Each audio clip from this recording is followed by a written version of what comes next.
É isso, né, Gui? Temos mais um entrevistado, Gui?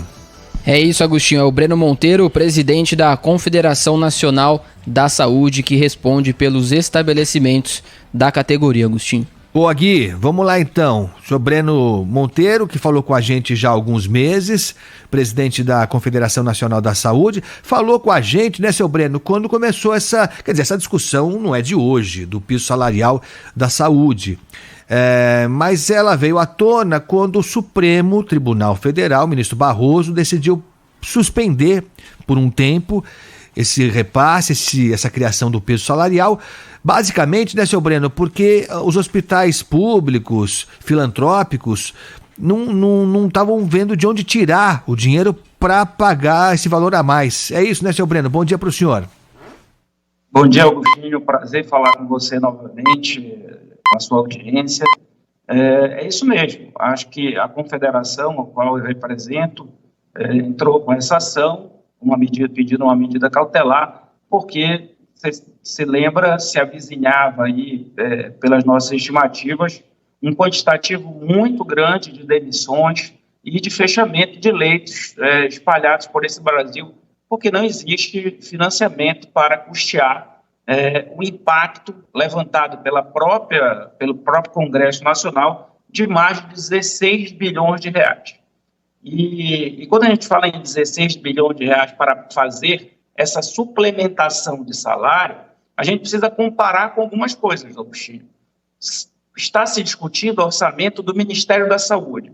Você sabe quanto é o previsto orçamento do Ministério da Saúde para o ano de 2023?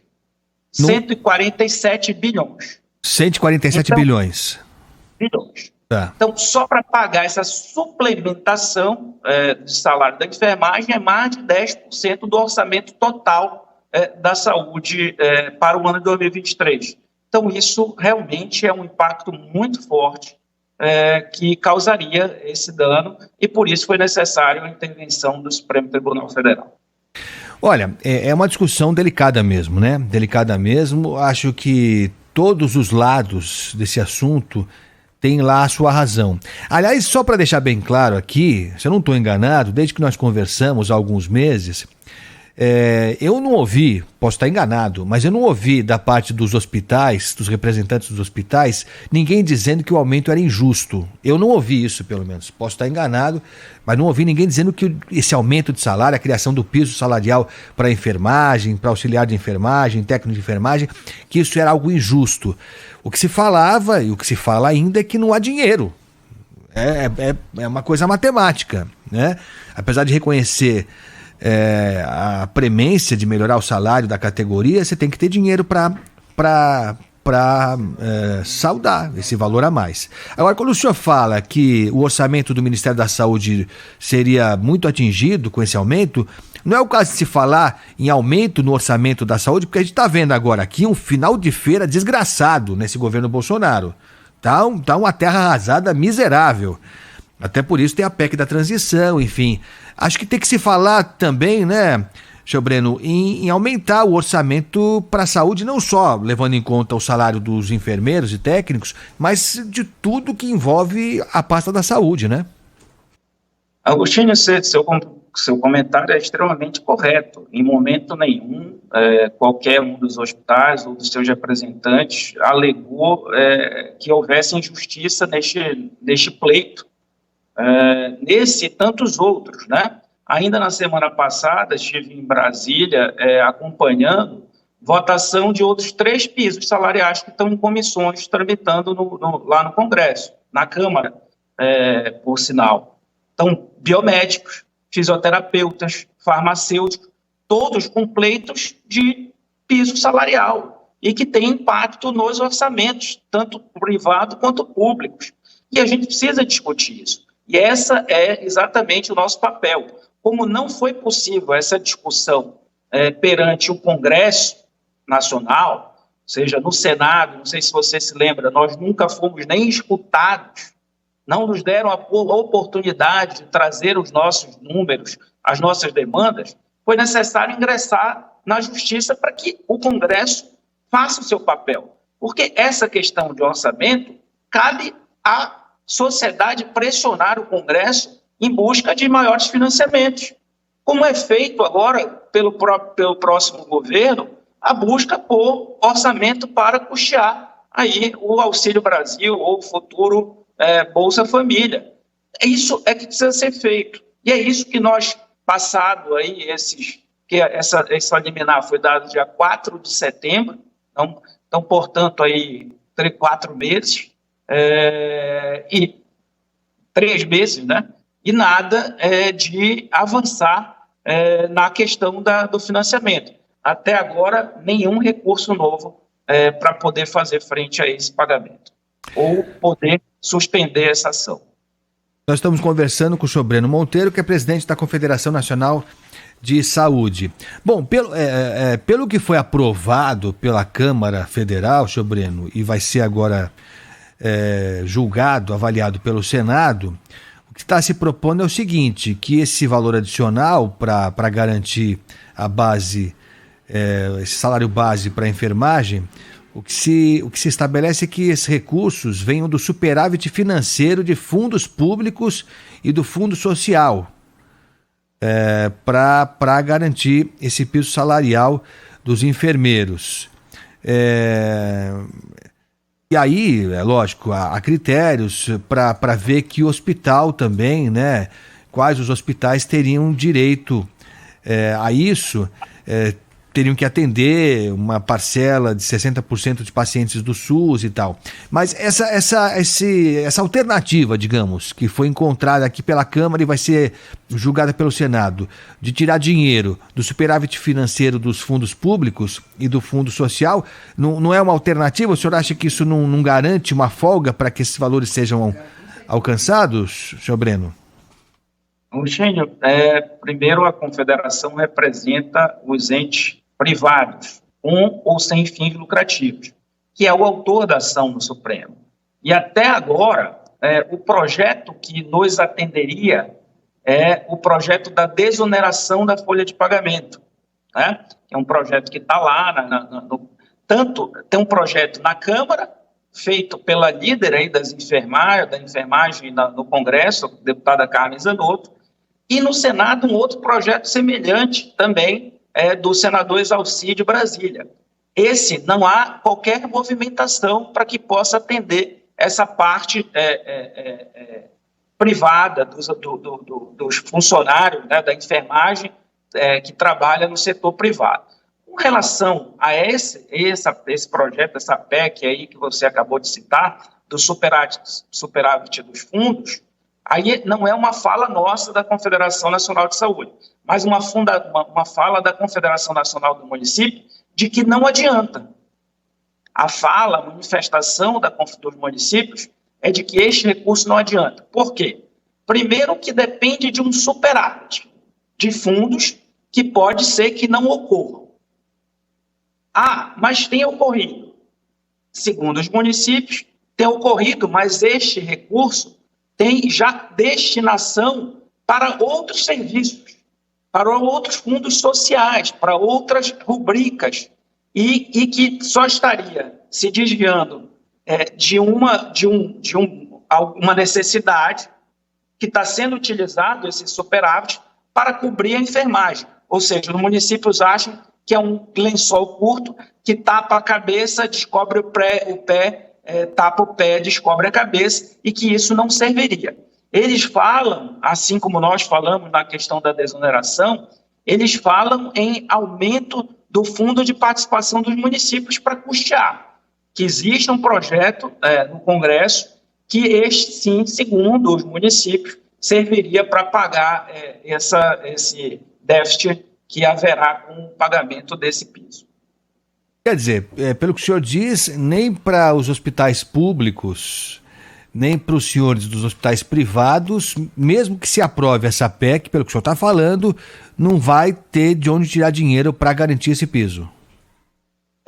A manifestação dos privados com sem fins lucrativos, a necessidade de projetos como o da desoneração, e segundo os municípios, a confederação que os representa diz que não serve porque esse recurso, primeiro, depende de uma situação que foge ao controle de todos os municípios, e também este recurso, se houver, está sendo usado para custear, inclusive, serviços de saúde nos municípios e que só cobriria, só tiraria de um lugar e poria em outro. Eles dizem isso.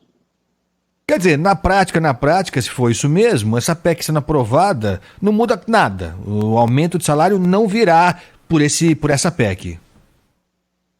Eu acho que a gente continua com o mesmo problema. Acho que é necessário, a gente tem dito aí, que precisa ser, para que a gente saia desse problema e que possa o Supremo definir essa liberação, que a gente encontre fontes suficiente, permanente e que atenda a todo mundo, né? Que sejam, atenda o privado, os sem fins lucrativos, né? Os hospitais filantrópicos e os públicos, municípios e estados. Enquanto não houver essas iniciativas, há essa dificuldade. O privado, até agora, não tem nenhuma manifestação e isso nos causa realmente grande preocupação. Nós estamos conversando com o presidente da Confederação Nacional de Saúde, o Breno Monteiro, sobre essa proposta que vai ser votada hoje pelo Senado, essa PEC, que a princípio garantiria, num primeiro momento, pelo menos essa era a impressão, iria garantir finalmente o piso salarial para a categoria dos enfermeiros, dos técnicos de enfermagem, dos auxiliares de enfermagem e também das parteiras. Um aumento que não é nada também daquilo, né? Um aumento razoável, né? Para uma categoria sofrida e tão trabalhadora. Mas pelo que o senhor Breno está nos dizendo, essa PEC não traz grandes novidades assim, não encontra alternativas nem para a área privada, nem para a área pública. E para a privada, pelo que o senhor diz, menos ainda. Agora, senhor Breno, a gente está conversando agora há pouquinho com o Jefferson Caproni, que é do Sindicato dos Técnicos de Enfermagem e Auxiliares de Enfermagem aqui de São Paulo, e ele citou casos inacreditáveis para São Paulo, e eu imagino que se reproduzem em outros estados também, de profissionais que são contratados por empresas particulares para ganhar menos que o salário mínimo. E aí com benefício, aquela coisa toda, vale transporte, junta todo mundo de penduricalho até chega ao salário mínimo, mas não é o que não é o espírito da lei, né? Não é o que se espera para um profissional da saúde. Mesmo sem esses recursos garantirem tudo isso que o senhor está falando, não dá para pagar um pouco melhor para esse pessoal? É isso mesmo? Essa realidade nossa é tão cruel assim de não dar para pagar quase o mínimo para um técnico de enfermagem, seu Breno? Eu não sei se você se lembra. Primeiro, salários abaixo do salário mínimo, isso é ilegal. Né? Então, se alguém está pagando menos do que o salário mínimo... o legal e o legal nesse país aqui também, né? Se a gente começar de cima para baixo, olha, não sei se sobra alguma coisa de legalidade aqui. As nossas instituições são fiscalizadas de noite por Ministério Público do Trabalho e uma série de instituições que realmente, quando encontram, elas multam e tem que ser multado mesmo. Nós não estamos aqui para defender isso. Mas os números que nós apresentamos, inclusive na ação do Supremo, diz que, por exemplo, o impacto para o mercado de São Paulo é muito pequeno. É só 10%. Enquanto você vai, por exemplo, para o estado da Paraíba ou do Amapá, isso chega a 180, 190, mostrando que há desigualdade, que, obviamente, a riqueza desses estados são diferentes, fazendo com que os salários a ser pagos também são diferentes. Então, realmente, a gente precisa da compreensão, da sinceridade do Congresso Nacional para que a gente possa sair atendendo ao pleito justo da enfermagem e atendendo à sustentabilidade, à manutenção da prestação de serviço dos hospitais e clínicas espalhados pelo Brasil inteiro. Senhor Breno, pelo que o senhor falou, por essa diferença tão grande, né, que existe num país também tão grande, o senhor diria então que se o impacto aqui em São Paulo, por exemplo, é pequeno, digamos, é possível que mesmo sem se encontrar a alternativa adequada para esse salário base aqui, o senhor acha que é possível, sendo aprovado no Senado, que estados como São Paulo, por exemplo, façam cumprir essa nova norma ou não? Isso não vai ser cumprido no país inteiro, na opinião do senhor? Primeiro que a gente está tratando de piso salarial. e como piso seria o mínimo a ser pago. Durante a manifestação, por exemplo, agora no Supremo, o Estado do Espírito Santo manda uma notificação ao Supremo dizendo que quer pagar, que pode pagar. E aí é simples. Eu acho um absurdo quem pode pagar, quem tem recurso para pagar e não o faz. E não valoriza a categoria mais importante do setor de saúde, que é o maior número, que é o maior contingente, que enfrenta as pandemias de frente, junto com o médico, com outros profissionais. Então, é um absurdo. Mas nós não estamos tratando, particularmente, de unidade, porque existem unidades na Paraíba, em Macapá, que já pagam um salário maior do que o piso salarial. Mas nós estamos falando de um quantitativo muito grande de serviços que dependem da tabela do SUS, que não é remunerada há 20 anos, que dependem de um mercado de saúde suplementar extremamente concentrado na mão de poucas operadoras, que não dão o reajuste necessário, fazendo com que a gente tenha realmente a impossibilidade, em muitos desses serviços, de poder pagar o mínimo que está sendo estabelecido. Mas aqueles que podem, e o próprio ministro Luiz Barroso, na sua decisão, diz assim: quem puder pagar, que pague. Não precisa uma ordem judicial para dizer que você tem que pagar. Se você pode, se o Estado do Espírito Santo, se o município aí de São Paulo, se o prestador privado puder pagar, isso já deveria estar sendo feito não por conta de uma lei, mas por uma justiça com os seus colaboradores. Senhor Breno, quando o senhor fala do Espírito Santo, não me parece que seja um dos estados mais abonados do país. Quando a gente fala de São Paulo, sei lá, se Rio Grande do Sul, tem estados que têm um poder econômico maior, né? Historicamente é assim mesmo. Quando se fala que o Espírito Santo tem condição de pagar esse valor e outros estados, em tese, com mais potencialidade, não têm condição, isso não demonstra também uma certa incompetência na administração desses hospitais, tanto públicos quanto privados? Se houvesse uma eficiência um pouco maior, a gente não estaria sofrendo menos para pagar esse piso, senhor Breno? A questão de melhoria da gestão, para melhorar a utilização desse recurso, é algo muito forte nos nossos serviços e a gente busca isso. A gente busca sempre modelos para que possam aprimorar essa gestão. Mas eu te perguntaria, nessa mesma ação do Supremo, Brasília, ou o estado de Goiás, ou o Rio Grande do Sul, que são também estados pujantes, fortes, com economias muito fortes, dizem que o impacto é tão forte que, por exemplo, a lei de responsabilidade fiscal não seria possível cumprir, uma série de problemas que este piso traria para estados com economia forte. Então, é